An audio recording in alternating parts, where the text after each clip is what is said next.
Dans le but de réussir ces opérations d'enrôlement biométrique, le gouvernement gabonais a accordé une semaine supplémentaire aux retardataires du processus. Ces derniers ont jusqu'au 22 septembre pour se faire enrôler. Ainsi, une forte affluence est notée dans les centres prévus à cet effet. Toutefois, les électeurs ne semblent pas satisfaits de l'organisation des opérations. Ici, il y a vraiment des complications pour se faire enrôler. Les choses ne se font pas dans les règles de l'art. Et je suis un peu... Ça me désole que c'est aujourd'hui que je me fais enrôler. On arrive à 5 h du matin. On repart à 20 h sans se faire enrôler. On ne sait pas ce qui se passe. Les agents nous font balader de gauche à droite, de salle en salle.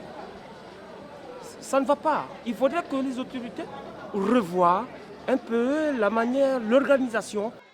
Des accusations réfutées par les agents enrôleurs. Pour eux, les opérations ne souffrent d'aucun manque d'organisation, encore moins de fraude. Toutes ces accusations dont nous faisons l'objet aujourd'hui ne sont pas fondées. Nous avons été formés pour enrôler les citoyens. Nous sommes confrontés à un problème, c'est que les Gabonais, malheureusement, ils arrivent toujours à la dernière minute. Donc ils font preuve d'impatience. Nous comprenons aussi, ils veulent se faire enrôler.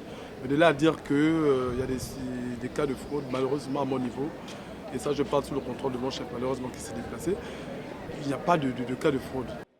Lancées le 30 juillet dernier pour durer 45 jours, les opérations devaient s'achever le 15 septembre sur toute l'étendue du territoire national. L'enrôlement biométrique prépare l'établissement d'un fichier électoral fiable avant les élections municipales du 22 novembre prochain, de même que la reconstitution du fichier d'état civil. Au terme de la première phase, seuls quelques 300 000 Gabonais se sont inscrits sur le nouveau fichier biométrique.